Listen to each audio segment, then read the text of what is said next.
Physiology of digestive system. Let's begin with the meaning of digestion process. Digestion means transformation of food from its too complex and insoluble form into soluble and simple form, which can be absorbed. Let's begin with the factors involved in digestion process. A. Mechanical factors. Mechanical factors, and it represent all movement which take place in the GIT tract, including prehension, mastication, deglutition, stomach motility, small intestine motility, large intestine motility, and defecation. B. Secretory and chemical factors. This means secretory activities of the alimentary tract and its associated glands. It include saliva, gastric juice, intestinal juice, pancreatic juice, finally the bile. C. The microbial factor, and it is the end factors. It include all the activities of bacteria which called microflora and protozoa which called microfauna. Animals have different dietary habits, so the type of stomach is also different. For example, herbivores eat large amount of plants, just like cattle, so their stomach is a compound and multi-compartmented stomach. It has rumen, reticulum, omesum, and epimesum to contain its large amount of plant. Digestion is like a journey, takes place in the GIT. Let's begin with the digestion in the mouth cavity. So, we were talking about prehension, mastication, swallowing, and saliva. Prehension is the first of all, and it means holding up or grasping food into the mouth. Mastication means breaking down of complex foodstuff in the mouth cavity. Swallowing or deglutition means conveying of food bolus from buccal cavity via pharynx, esophagus to stomach. Saliva. Saliva is produced and secreted from the salivary glands. Most animals have three major pairs of the salivary glands. They are parotid glands, submaxillary or mandibular glands, and sublingual glands. The secretion of parotid glands is serous, watery, and thin secretion. It rich in protein and zymogen granules. The secretion of submaxillary glands is mixed secretion, rich in serous and mucus. And the secretion of the sublingual glands is mucus and thick secretion with mucin and glycoprotein. Properties of saliva. The volume of the saliva per liter per day in cattle between 130 and 180 liters per day. The color of the saliva is colorless and opalescent. The pH of the saliva in ruminant is between 8 and 8.1. It's distinctly alkaline. Chemical composition of saliva. The chemical composition of saliva includes water, and it consists 99.5% of the saliva volume. Solids, and it constitutes 0.5% of the saliva volume. These solids are very important. 0.3% of these solids includes the organic solids, and it contain cells, mucus, proteins, uric acid and creatinine, blood group substance, sugars, hormones, and enzymes. The most important inorganic constitution of saliva are PO4, and it's essential for the growth of ruminal microflora, and HCO3, and it's important in buffer excessive rumen acidity. We can summarize the functions of the saliva. These functions are taste, protection and lubrication, mechanical cleaning and dilution, buffer capacity, integrity of tooth enamel, digestion, tissue repair, antimicrobial action, tooth mineralization, protect against dehydration, finally, excretion. In a practical way, if we want to take a ruminal fluid sample by using the stomach tube method, the saliva will mix with our sample, so the sample will become unrepresentative.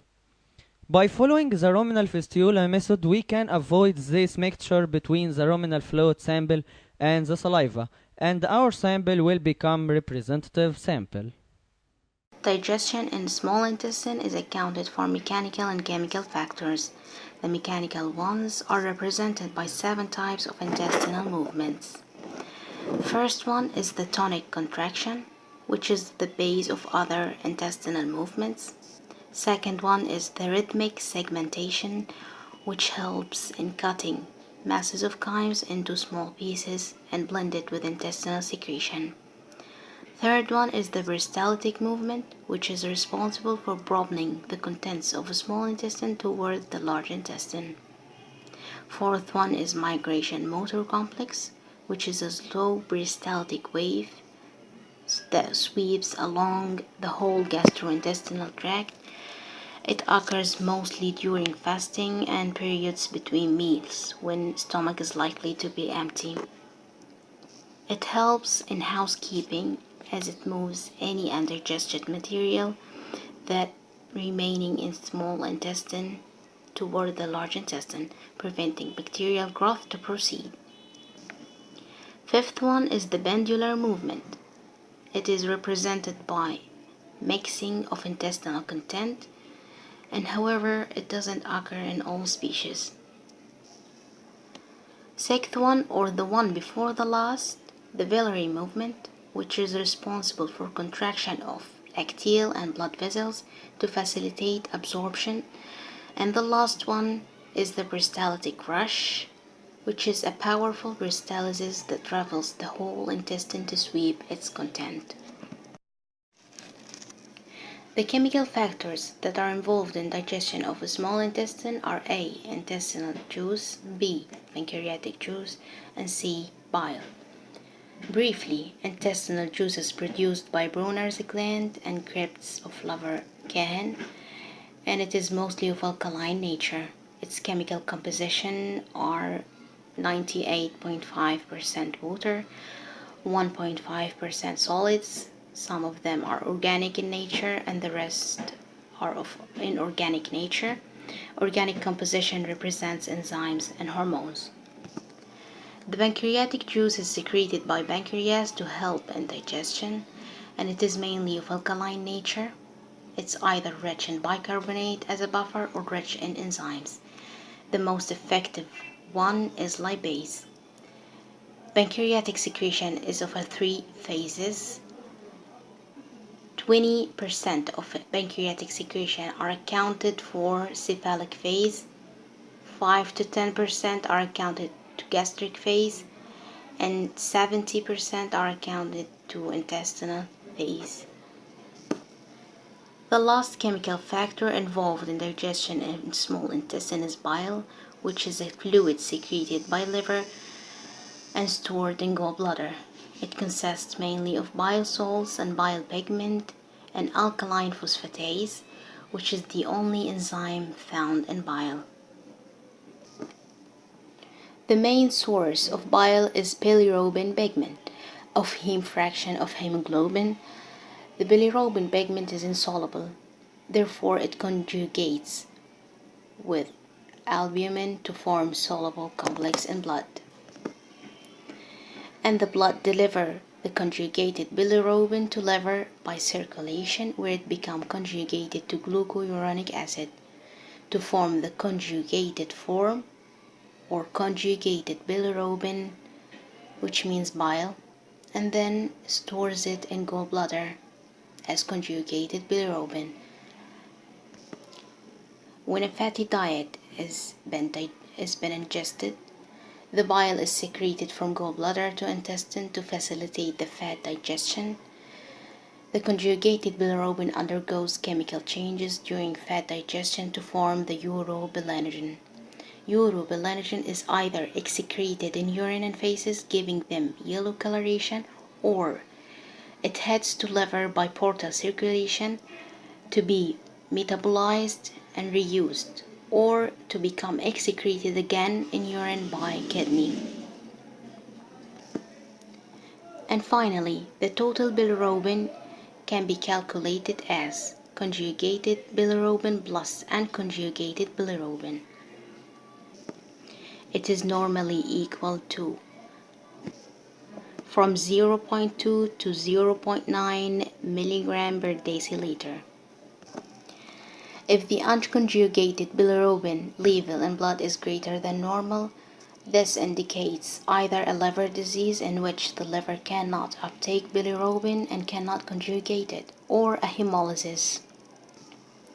We can determine which by RBC's count test. If it indicates presence of anemia, then there is a hemolysis. If it indicates no anemia, then definitely there is a liver disease that caused the unconjugated bilirubin to be greater than normal in blood. If conjugated bilirubin level in blood is greater than normal, this indicates either a liver disease, such liver tumors in which conjugation occurs more than normal, or a bile duct obstruction.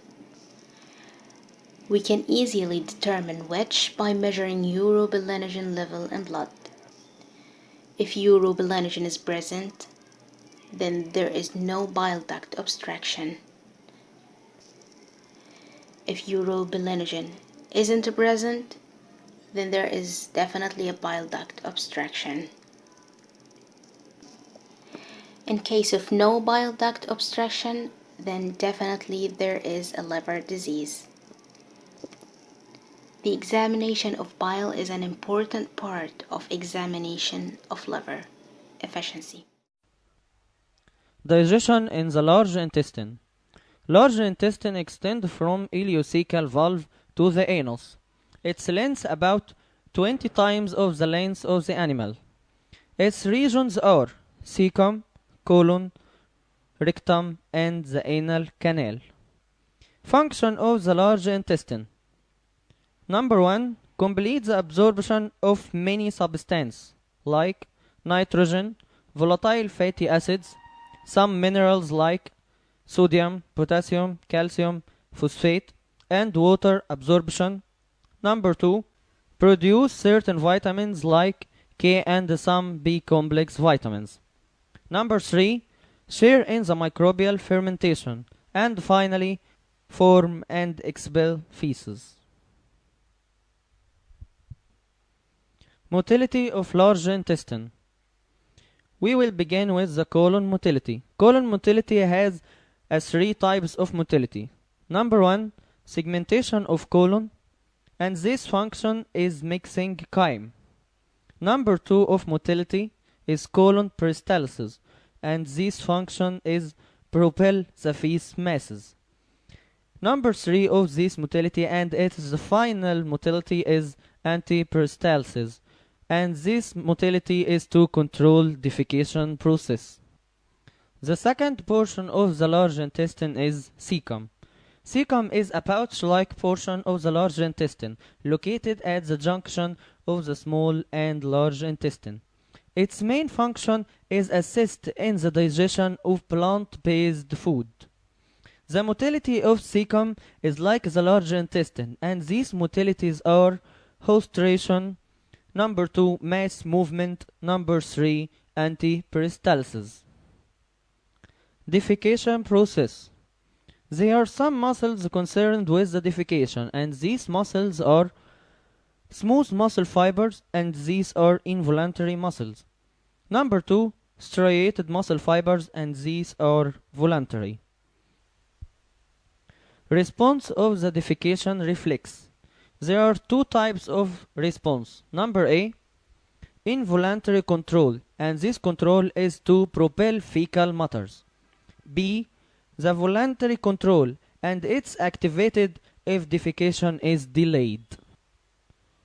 There are some factors affecting frequency of defecation. Number 1, species, just like cattle. Number 2, the type of food consumed. Number 3, Depression of the lumbosacral area of the spinal cord. Stomach of the ruminant. Ruminant are cattle, sheep, goat, buffalo, and deer. The stomach of ruminant has 4 compartments. These compartments are rumen, reticulum, omesum, and abomesum. Let's begin with the rumen. Rumen is called fermentation vat. It's a large compartment extend from diaphragm till the pelvis. Function of rumen is fermentation vat. Number 2, physical mixing. Number 3, synthesis of some vitamins just like vitamin B12. Number B, amino acid and protein synthesis. According to the specific gravity, the ruminal contents are partitioned in 3 layers in the rumen, and these layers are: the first layer, gas rises to fill the upper region. The second, the newly arrived roughage and eat in the middle layers. Number 3, and it's the base layer, it contains grains and yesterday roughage and yesterday food. Types of the ruminal contractions. Number 1, the primary contraction. It's a backward wave of contraction followed by a wave of relaxation. It originated in the reticulum, and the function of this primary contraction is mixing of the digested food. The second type of the ruminal contraction is the secondary contraction, and it's a forward contraction. It originated in the ventral blind sac. Eructation is the function of this secondary contraction. Factors affecting the ruminal contractions. Number 1, feeding. Feeding increases the frequency and amplitude of the contraction. Number 2, the diet. Number 3, volatile fatty acids. Volatile fatty acid can inhibit primary contraction. Number 4, metabolic problems, just like hypoglycemia or hyperglycemia, and they can inhibit the ruminal contraction. The second part of the large intestine is the reticulum. Reticulum, called rumen's assistant. It lies against the diaphragm and close to the heart. Not truly separated from the rumen. No enzymatic secretion. Function of reticulum. Reticulum can hold heavy feed for later rumination, and it assists in the rumination process. Finally, it can catch hardware and stores it. The third part of the large intestine is the omesum. Omesum lies within the intrathoracic part of the abdomen. Function of omesum is absorbs water. Number 2, absorbs volatile fatty acid. Number 3, reduces feed particle size. Finally, it can filter large particles. The last part of the large intestine is the abomesum. Abomesum, called the true stomach. It is the first glandular portion of the tract. It's very similar in the structure and function to the non-ruminant stomach. Function of the abomesum. Abomesum is a chemical digestion portion. It can secrete enzymes and hydrochloric acid. Number 2, it can dissolve minerals and kills the rumen bacteria. Number 3, abomesum can pass the indigested food till the small intestine. And now we are talking about the rumination process. Rumination process is the regurgitation of reticulum contents to the buccal cavity to be remasticated, reinsalivated, and re-swallowed. Significance of rumination. Number 1, provides effective mechanical breakdown of the roughage. Number 2 is it can increase the substrate surface area to the fermentative microbes. In a practical way, if we want to examine the ruminal fluid sample, we have to see some features, and these features can be normal or abnormal features. The normal features are the normal color, the normal consistency, and the normal odor. Finally, the normal pH. Let's begin with the normal color. There are three normal colors. The first is olive color due to the hay feeding animals. Green color due to the green fodder feeding animals. And the final normal color is the yellowish brown color due to the feed of grains. If we didn't see any of these colors, the sample will be abnormal. And these abnormal colors are a milky gray color because the overfeeding of grains, darker greenish color because of the protein putrefaction, gray with milky clots because the esophageal groove failure. The normal smell of the ruminal fluid sample is the aromatic odor. If there is no aromatic odor, our sample will become abnormal. We can smell ammonia smell due to urea poisoning or sour odor in the excessive lactic acid production. The final abnormal odor is putrefied odor due to the protein putrefaction. The third feature is the pH. The normal pH in the ruminal fluid is between 5.5 and 7 pH in case of all animals. If the pH increase, the sample will suffer from ruminal alkalosis, and if it decrease, the sample will suffer from ruminal acidosis. The last feature we can examine in the ruminal fluid examination is the consistency. Consistency is normal when the sample is slightly viscous, and it's abnormal if it's watery due to inactive microflora and microfauna, or it can be abnormal in the form of frothy blood due to the Vegas indigestion type 1.